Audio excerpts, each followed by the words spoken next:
আসসালামু আলাইকুম। আজকে দেখানো হবে কিভাবে নতুন একটি জিমেইল অ্যাকাউন্ট খুলে নোরেক্স বটে সেল করবেন। তো চলুন দেরি না করে শুরু করা যাক আজকের ভিডিও। যারা এখনো আমাদের নোরেক্স বটে জয়েন করেন নাই তারা প্রথমে চলে যাবেন গুগল ব্রাউজারে আসার পর সার্চ বারে নোরেক্স বট লিখে সার্চ দেবেন আমাদের বটের নাম। তো নোরেক্স বট লিখে সার্চ দেওয়ার পর সর্বপ্রথম যে সাইটটা আসবে দেখতে পাচ্ছেন, আমি মার্ক করে দেখাই। এখানে কিন্তু আমাদের বটের নাম এবং কীরকম কাজ এবং আমাদের বটের কিন্তু প্রোফাইলটা দেওয়া আছে। তো আমরা প্রথমে এখানে একটা ক্লিক দিয়ে নিব। ক্লিক দেওয়ার পর আমাদেরকে সরাসরি নিয়ে আসবে আমাদের নোরেক্স বটে এবং আপনাদের কিন্তু অবশ্যই টেলিগ্রাম থাকতে হবে বাধ্যতামূলক। তারপর এখানে দেখতে পাচ্ছেন অ্যাপ ওপেন করুন। তো আমরা অ্যাপ ওপেন করার জন্য বাটনে একটা ক্লিক দিয়ে নেব। ক্লিক করার পর আমাদেরকে দেখতেছেন ড্যাশবোর্ডে নিয়ে আসছে। এখান থেকে এটা পপআপটা ক্লোজ করে দিবেন। দেওয়ার পর উপরে দেখবেন যে 3 ডট আইকন আছে, ওইখানে একটা ক্লিক দিবেন। দেওয়ার পর একটু নিচে স্ক্রল করবেন, সাইড বারে স্ক্রল করার পর দেখতে পারবেন যে জিমেইল সেল নামে একটা বাটন আছে। তো জিমেইল সেল বাটনে একটা ক্লিক দিবেন। ক্লিক করার পর আমাদের জিমেইল সেল পেজে নিয়ে আসবে। এখানে জিমেইলের রেট দেওয়া আছে। প্রত্যেকটা জিমেইল অ্যাকাউন্টের জন্য পাবেন 19 টাকা, যা বর্তমান বাজারে সর্বোচ্চ হাই রেট দিচ্ছে নোরেক্স বট। এখন প্রতি জিমেইল অ্যাকাউন্টের জন্য দেওয়া হচ্ছে 19 টাকা, ভবিষ্যতে কিন্তু আরও বাড়ানো হবে ইনশাল্লাহ। তো চলুন কিভাবে একটা নতুন জিমেইল অ্যাকাউন্ট খুলবেন তা শুরু করা যাক। তো নিচে দেওয়া তাদের পাসওয়ার্ড দিয়ে আমাদের অ্যাকাউন্টটা খুলতে হবে। তার জন্য তাদের পাসওয়ার্ডে একটা ক্লিক দিলে কিন্তু আমাদের পাসওয়ার্ডটা কপি হয়ে যাবে। কপি করার পর আমরা চলে যাব আমাদের জিমেইল অ্যাপে। আপনার প্লে স্টোর অথবা যে কোনো ব্রাউজারে করতে পারেন। তো আমরা সরাসরি জিমেইল অ্যাপ দিয়েই করব। অ্যাপ ওপেন করার পর উপরে দেখতে পারবেন প্রোফাইল একটা আইকন আছে। তো প্রোফাইলে ক্লিক দিবেন। দেওয়ার পর নিচে দেখতে পারবেন অ্যাড আনাদার অ্যাকাউন্ট নামে একটা বাটন আছে বা অপশন, এইখানে আমি মার্ক করে দেখাই। তো এই অ্যাড আনাদার অ্যাকাউন্টে একটা ক্লিক দিবেন। এখানে আসার পর সর্বপ্রথম যে গুগল অপশনটি আছে আপনারা এখান থেকে গুগল সিলেক্ট করে নেবেন।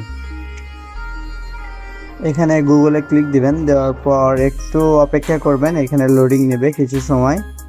তো লোডিংয়ের সময়টুকু অপেক্ষা করবেন। তারপর এখানে চলে আসবে আরেকটা ইন্টারফেসে। তো এখানে আসার পর নিচে দেখতে পারবেন ক্রিয়েট অ্যাকাউন্ট।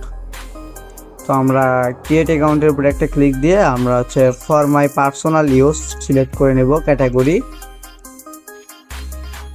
তারপর এইখানে আমাদের দিতে হবে ফার্স্ট নেম এবং লাস্ট নেম। তো আমরা এখানে একটা যে কোনো র্যান্ডম নাম দিতে পারেন। তো আমি একটা নাম দিয়ে দিচ্ছি তানিয়া ইসলাম। তো আপনার যে কোনো এরকম নাম দিতে পারেন আপনাদের ব্যক্তিগতভাবে। নাম দেওয়ার শেষে নিচে নেক্সট বাটনে ক্লিক দেবেন। দেওয়ার পরে এখানে আপনাকে দিতে হবে বার্থডে দেওয়ার জন্য আপনার যে কোনো একটা মাস, যে কোনো একটা দিন এবং একটা সাল দিয়ে দেবেন। অবশ্যই 20+ দেবেন, মানে বয়সটা 18+ হতে হবে। দেওয়ার পর জেন্ডার সিলেক্ট করবেন। সিলেক্ট করার পর নিচে নেক্সট বাটনে একটা ক্লিক দেবেন।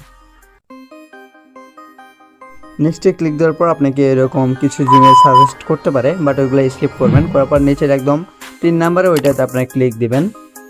দিয়ে আপনাদের ইচ্ছা মতো একটা মেইল অ্যাড্রেস লিখবেন।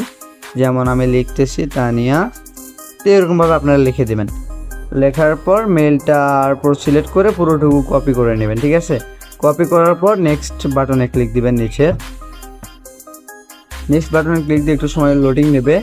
এখন আমাদের দিতে হবে পাসওয়ার্ড। তো আমরা বট থেকে যে পাসওয়ার্ডটা কপি করে আনলাম সেই পাসওয়ার্ড এখানে আমাদের ইউজ করতে হবে। তো আমরা নোরেক্স বট থেকে আনা পাসওয়ার্ডটা দিয়ে নিচে নেক্সট বাটনে ক্লিক দিব, ঠিক আছে। তো নেক্সটে ক্লিক করার পর এখানে এরকম আসবে, নট নাও দিয়ে দেবেন। এগুলো কোনো কিছু সেভ করার প্রয়োজন নাই। তারপর নিচে নেক্সট বাটনে একটা ক্লিক দিবেন। দেওয়ার পর এইরকম ইন্টারফেস আসবে। আসার পর এখান থেকে এগুলো পড়ে নিলে নিতে পারেন, না নিলে নেই। তারপর আমরা নিচের আই এগ্রি বাটনে ক্লিক দিব, ঠিক আছে। তো একটু লোডিং নেবে। ক্লিক দেওয়ার পর আপনি একটু ধৈর্য ধরে অপেক্ষা করবেন কিছু সেকেন্ড। তো এরকম আমাদের কিন্তু লোডিং নিচ্ছে, একটু অপেক্ষা করবেন জাস্ট। তো দেখেন আমাদের কিন্তু জিমেইল অ্যাকাউন্টটা ক্রিয়েট হয়ে গেছে। তো আমরা এখন বটে গিয়ে আমাদের জিমেইল অ্যাকাউন্টটা সেল করব। তার জন্য আবারও আমরা চলে আসবো আমাদের নোরেক্স বটে সেই পেজে।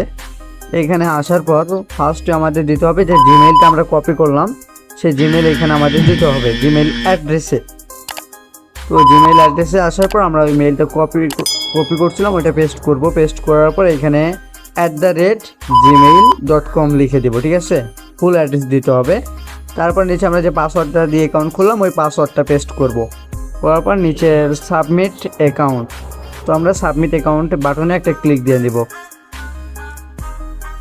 ক্লিক দেওয়ার পর এগুলো ক্যান্সেল। দেখেন এখানে কিন্তু আমাদের অ্যাকাউন্টটা কিন্তু সাবমিট হয়ে গেছে। দেখেন তারা লিখে দিচ্ছে অভিনন্দন, আপনার জিমেইল অ্যাকাউন্টটি সফলভাবে জমা হয়েছে। তো আপনারা ওকে বাটনে একটা ক্লিক দিবেন। হিস্টোরিতে কিন্তু আমাদের জিমেইল সেলটা হয়ে গেছে, ওটা দেখাচ্ছে এবং স্ট্যাটাস দেখাচ্ছে এবং এই জিমেইলটা সাকসেসফুল, আমরা কত টাকা পাবো সব কিছু কিন্তু দেখাচ্ছে। তো আমাদের স্ট্যাটাস বর্তমান পেন্ডিং, কিছু সময়ের ভিতর সাকসেস হয়ে যাবে ইনশাল্লাহ। তো জিমেইল অ্যাকাউন্টটা আমাদের ফোন থেকে রিমুভ করতে হবে। তার জন্য আমরা বট থেকে বের হয়ে চলে যাব আমাদের জিমেইল অ্যাপে। জিমেইল অ্যাপে আসার পর উপরে যে প্রোফাইল আইকন আছে, আমরা এই প্রোফাইল আইকনে একটা ক্লিক দিব। দেওয়ার পর এখানে আমাদের সকল জিমেইল শো করবে। এখানে একটু স্ক্রল করলে দেখতে পারবেন নিচে লেখা আছে manage account on this device. তো ম্যানেজ অ্যাকাউন্টে একটা ক্লিক দিবেন। তারপর এখান থেকে আপনাদের সাবমিট করা জিমেইলের উপর একটা ক্লিক দিবেন। দেওয়ার পর নিচে দেখতে পারবেন রিমুভ অ্যাকাউন্ট নামে একটা বাটন আছে, রিমুভ অ্যাকাউন্টে ক্লিক দিবেন। দেওয়ার পর কিন্তু আপনাদের জিমেইলটা পরিপূর্ণভাবে ফোন থেকে রিমুভ হয়ে যাবে ইনশাল্লাহ। তাহলে আপনাদের রিপোর্টটা ভালো থাকবে। আর অবশ্যই কিন্তু আমাদের ফোন থেকে জিমেইলটা রিমুভ করতে হবে এবং কোনো প্রকার নাম্বার এবং টুইস্ট ভেরিফিকেশন অন করা যাবে না। তো এইভাবে কাজটা আপনারা সম্পন্ন করবেন। আর নতুন নতুন আপডেট এবং সকল ধরনের টিউটোরিয়াল ভিডিও পেতে আমাদের চ্যানেলটি সাবস্ক্রাইব করে পাশে থাকুন। ধন্যবাদ।